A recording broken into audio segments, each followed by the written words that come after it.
Hello, everyone.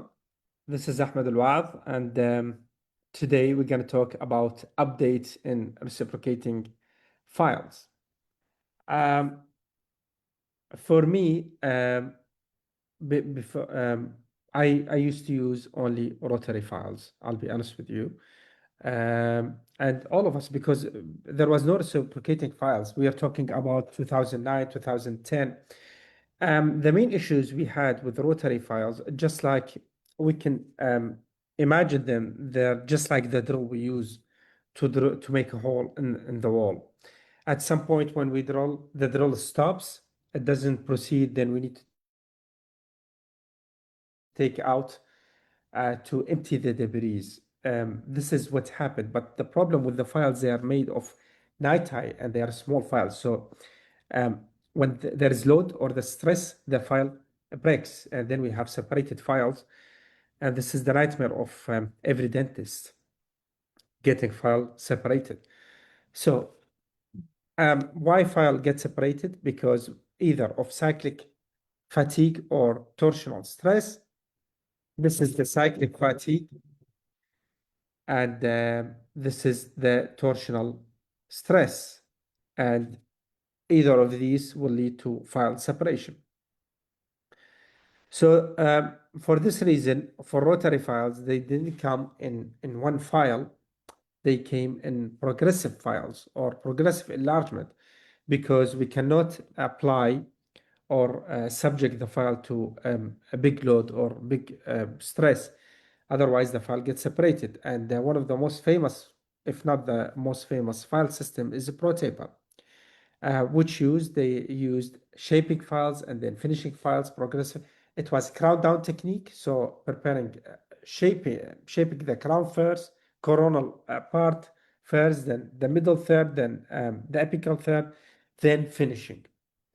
Then many companies, but you know, it looks like easy, but the protocol is not easy. If you see, it was complicated. Then many companies came into the market. All of them, they had through different file system, but the same concept: progressive enlargement, not a single file. Okay. Until Prof. Ghassan Yared, he invented the idea of reciprocation. It means that, because as I mentioned about the drill was keep rotating, and the debris was accumulated in the flutes, which leads to more stress on the file, so the file gets separated. So invented the idea. The problem, that's what they thought, the problem is with the type of motion or type of rotation. So they invented reciprocation, that the file goes counterclockwise and clockwise alternatively. So it cuts and the relief, cuts and relief. And it was came as a single file endo. But it was not single file endo, because you had to use rotary files before using the wave one, which are the path files. They were rotary files, and before you use the wave one. So it was not a single file endo. Okay. And also we had file separation if you didn't use the path file. Then they made an update. They made a pro glider, which is before the wave one you use. It was a rotary, single rotary or pro glider or path file before the wave one, which is reciprocating. So again, wave one was not a single file endo. And then they modified to wave one gold glider, which was path file but reciprocating. But again, it's still not single file endo. So I used it when it was launched in the market, but I was not a big fan, because it didn't solve the issues I had. I was still having lots of separated files, maybe lack of knowledge, and although it was not a single file endo. Sorry. Then we had the reciproc files by VDW. This was nice. It was very nice. And I was addicted to that file, to be honest with you. It was a single file endo. It was reciprocation. They changed the angles, but how come they made it as single file endo? Because they increased the taper. So it was taper 8. So with the reciproc by VDW, you didn't need to use any file, just you need to make sure you have patent kennel by K file 10, and then you jump immediately to R25 or R40 or R50, depends on the width of the kennel. At that time, it was my number one file. I stopped using any rotary files. But then, after 2 or 3 years follow-up, I started facing issues. The first issue actually was before the follow-up. Majority of my patients, they reported they had pain, swelling post-operatively. So we're describing painkillers, sometimes antibiotic. I didn't know what was the issue actually, but that was the mentality at that time, or the mindset. Yeah, it's endo. It's normal. You have pain. It's normal. You have swelling post-operative. This is normal. That was at that time. It was normal.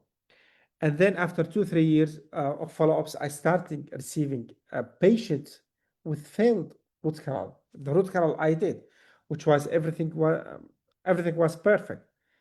When I checked, majority of them, they had a vertical root fracture or cracks. And I never had such an issue before using reciprocating files. So these were the issues with the reciproc. It's large taper, so it's not minimum invasive because we are talking about taper 8. It leads to crack and then pushing debris in apical direction. And this is why the patient were complaining of post-operative pain and swelling. So then I left reciprocation files. Why I was using reciprocation? Because they were the best files until and I admit that until FANTA was launched their files, rotary files. And I remember the first file was AF rotary. They changed the rules. FANTA changed the rules when they launched their NITI, the heat-treated file. So at that time, yes, rotary back to the playground. Rotary files are better than reciprocation. And then I stopped using any reciprocating files. Although many papers, they said, no, there is no issue with reciprocating files. Like this is a famous paper, a lack of causal relationship between the tunnel microcracks and root canal preparation with reciprocating systems. So they said there is no relation between crack generation and reciprocating files.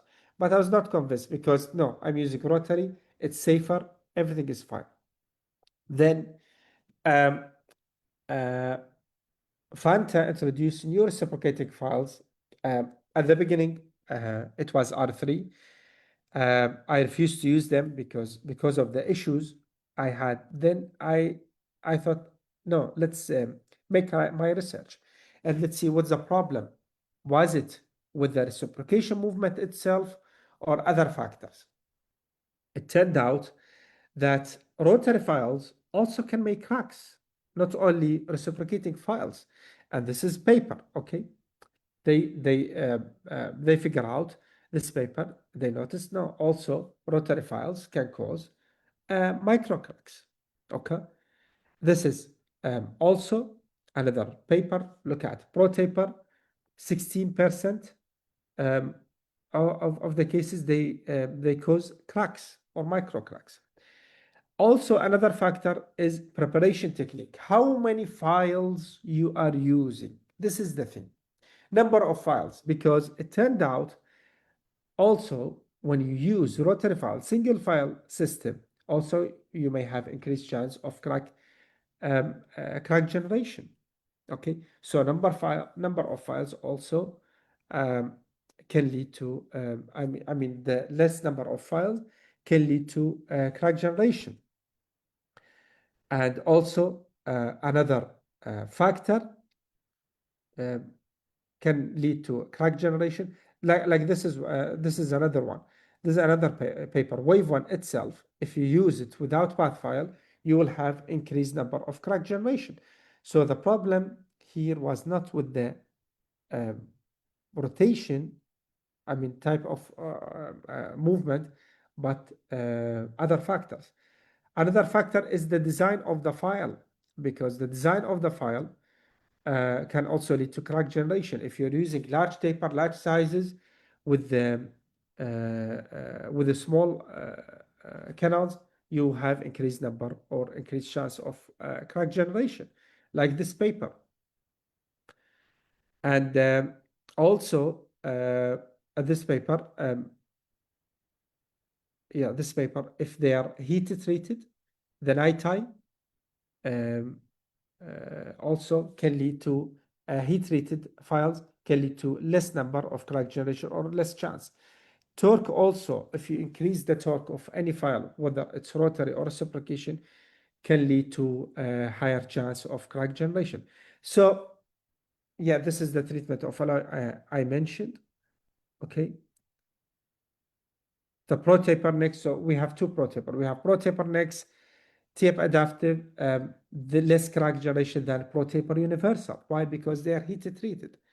So this is the idea. The crack generation I was facing with reciproc and wave one was not because they are reciprocating movement. No, because it was because of the design of the file, the treatment of the alloy, the taper. It was a single file, supposedly, the design of the file. So even when you are using rotary files that have same factors like large taper, single file, rotary, aggressive file, you may have higher generation, high chance of crack generation. Another factor we need to mention about root canal preparation is to be minimum as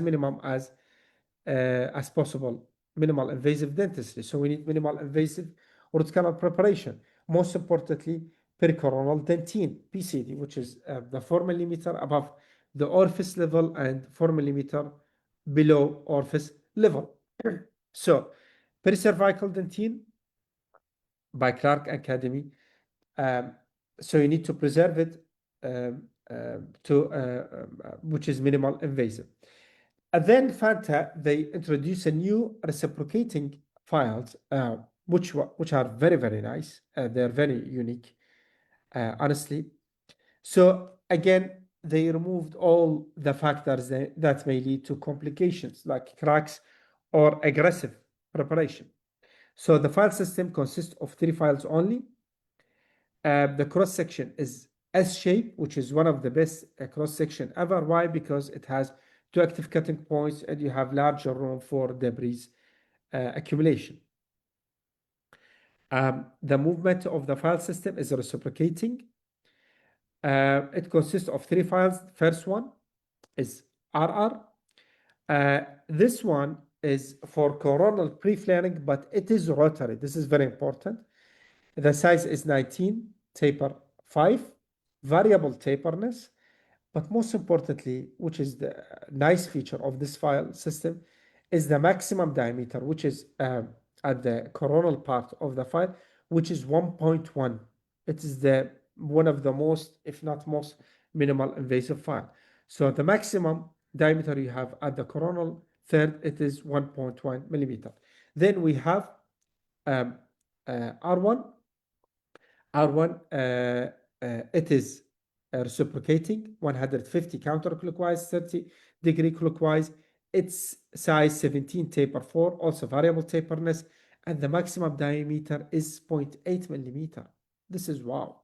So you can use this one for full working length, and then you have the R2 file, which is 25 taper 6, also variable taperness, reciprocation, maximum diameter is 1.1.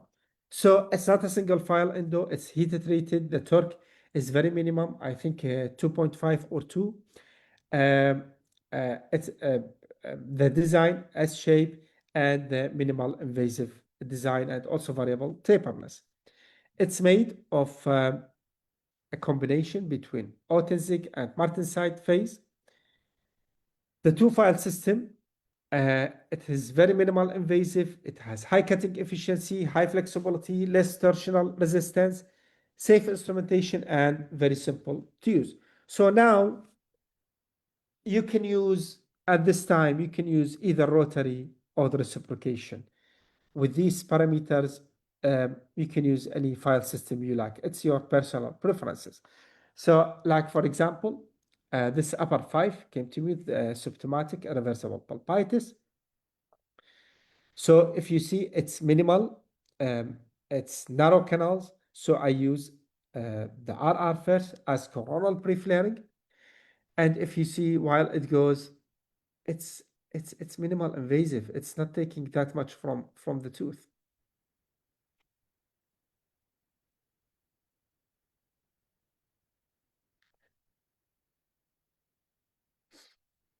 So this is coronal pre-flaring. We are preparing. This is rotary. R1 is rotary, the first file. We cannot call it as a preparation file because this is an old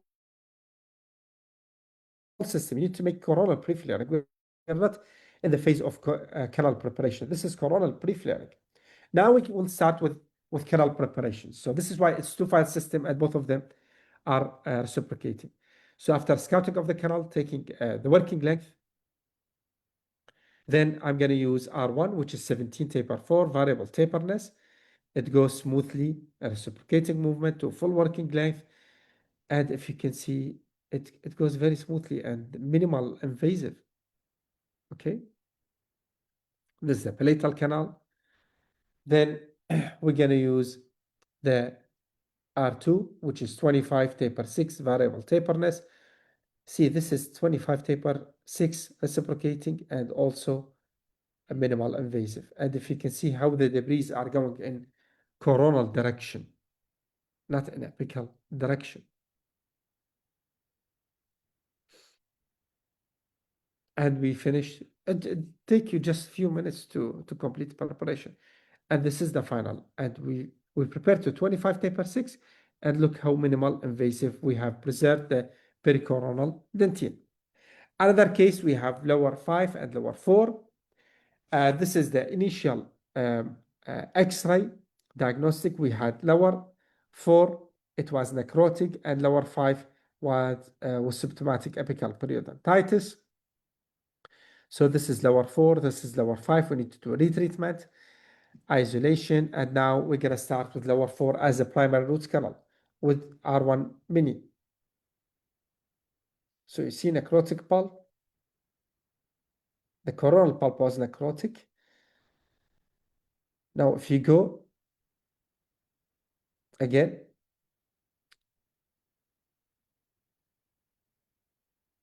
now I'm going to use after working length, I will use R1, which is 17 taper 4, a variable taperness. It goes smoothly inside the canal. And then R2, which is 25 taper 6, variable taperness, a reciprocating movement. So it just takes a few minutes and the canal is fully prepared. Very safe files. Very nice files. Look at the debris going to coronal direction. Now we need to do a retreatment for lower 5. Okay, in this case, I will skip the R1 file. I'm going to use only RR and R2. Okay, so I just heated the 𝗥𝗲𝗀𝗀𝗀 in the coronal. Then I use the RR to remove as much as possible of coronal part of the 𝗥𝗲𝗀𝗀𝗀. Okay, this one is rotary RR.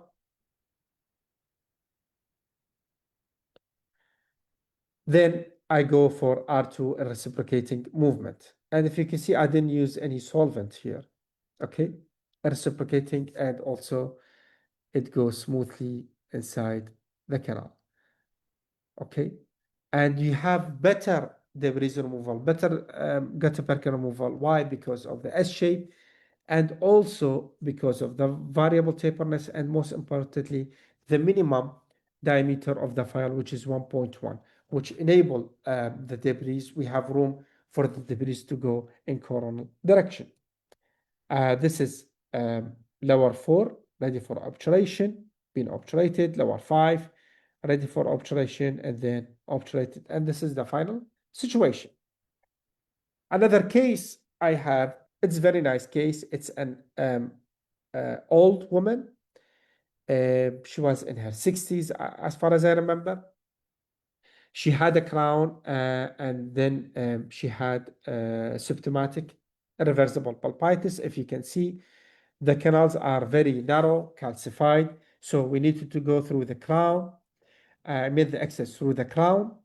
And if it, I didn't post the whole case because there was a lot of stone in the pulp chamber. I need to remove it, calcified pulp chamber. And if you can see, even the canals are very, very calcified. The K file is barely can go inside, except for the distal usually wide. And here I have used R1 first for coronal pre-flaring, sorry. See? And this patient had limited mouth opening, so the excess, my excess in the tooth was also minimum. So I had to pre-bend the files, and this is very nice because of the alloy they're using with FANTA. They're very flexible, shape control, shape memory files. They are very flexible, high resistant to fracture, high resistant to cyclic fatigue. So 4 canals. Okay.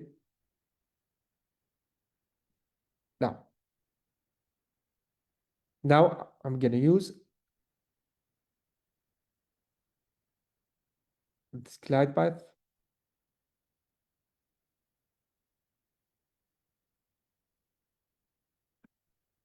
Yes. I went through because it was very calcified canals. And then, yes. And then I have used R2. So R225 taper 6, it goes smoothly inside the canal. So this is the situation. And this is the final situation. So with take-home messages, rotary files also can cause cracks, not only reciprocating files. Cracks happens not because of the type of movement, but due to how we're gonna do the treatment. Single file instrumentation can cause more cracks, whether rotary or reciprocation, more cracks than multiple files. Reciprocating files are easier to practice, especially for fresh graduate, newly dentist, because you don't have the continuous rotation. Most importantly, you need to choose your file system wisely, whether they are reciprocating or rotary. They should have minimal invasive, minimal taperness. The design of the file, the torque, the heat treatment of the alloy, flexibility. So all of these, you need to choose your file system wisely. You can do whatever you can do with rotary, you can do with reciprocation. And you can have the same complications in rotary as for reciprocation. It depends on your file system and, most importantly, the practitioner, how you're gonna do or you're gonna perform your endo. You're not dealing with concrete, you're dealing with the brittle dentine. This is the most important message I want to give you today. So please, if you have any question, I'll be more than happy to answer.